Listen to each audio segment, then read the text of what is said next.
our Woolly Monkey enclosures. So I'll come back to this group in a minute, but I'll just briefly mention the two other groups that we have here.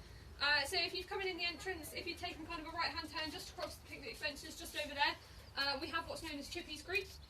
That's obviously led by dominant male Chippy. He's very, very easy to distinguish from the others. Generally the dominant males will be a little bit larger than some of the others, but Chippy does also particularly like his food. So he has got a little bit of a belly on him, and he is on a little bit of a strict diet at the moment. He's doing fantastically well with his diet, but yeah, he hasn't been too happy about his slightly stricter diet. So like I say, he lives over there and he's the dominant male of that group. So the dominant males are a very, very important part of a Woolly Monkey group. They have quite a few roles to fulfil, but the main one is to protect their group. So in the wild, these large guys can live in quite large groups, anything from kind of 40 to 50 individuals, and there will just be that one dominant male that has to protect everybody. He therefore needs to be as physically fit and strong as possible. So if you do go and see him, like I say, you can see that he's quite a lot larger, but he is also very big and muscular. So he's got kind of big, broad, muscular shoulders, a very thick, muscular tail, and obviously a very big kind of head, a muscular jaw. That obviously means that if he needs to protect his troop, he can potentially do that. He does also, obviously, like I say, he does particularly like his food. So to be able to be as physically fit and strong as possible, this means that he does get basically what he wants when it comes to feeding. So quite often the dominant males will be in first. They will get the best picks of the food. They're well within the right to do so. They have been known to steal food from individuals in the past.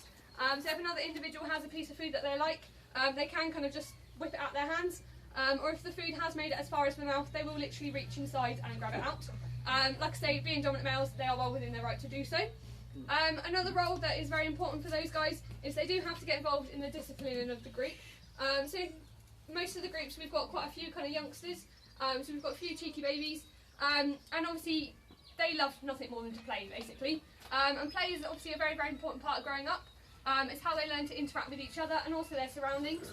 But you can imagine if these guys are in the wild and they're playing all day, every day, they aren't necessarily aware of any potential dangers that are around them. So this is basically where the dominant male will step in, and he will get the youngsters in what looks like a headlock, and he kind of shake them backwards, forwards repetitively until they scream. So this can look and sound quite harsh. The dominant males would never do the babies any harm, so it does look and sound a lot worse than it is.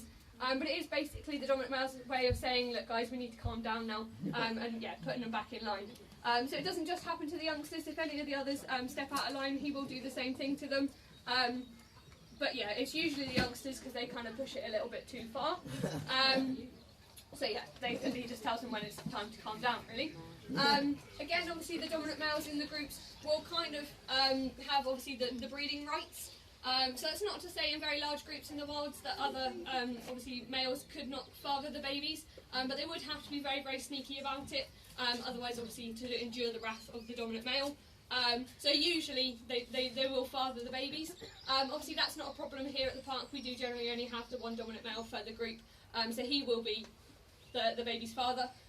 Although having said that, we have got some babies that aren't necessarily living with their dads, because we did obviously do a little switch around with some of the females, obviously to help with it. We obviously don't want interbreeding or anything like that. So we do have a few individuals here that don't necessarily live with their dad, but usually obviously the dominant male will be the father of the babies. So obviously, like I say, that's Chippy over there. And in that group he lives with a young male called Paolo.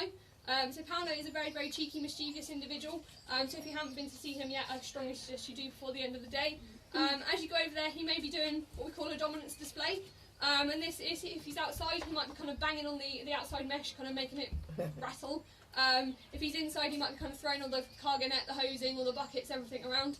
It is basically his way of showing off. But it is also, like I say, it's his way of also saying that that's his troop, his friends, his family, and basically a warning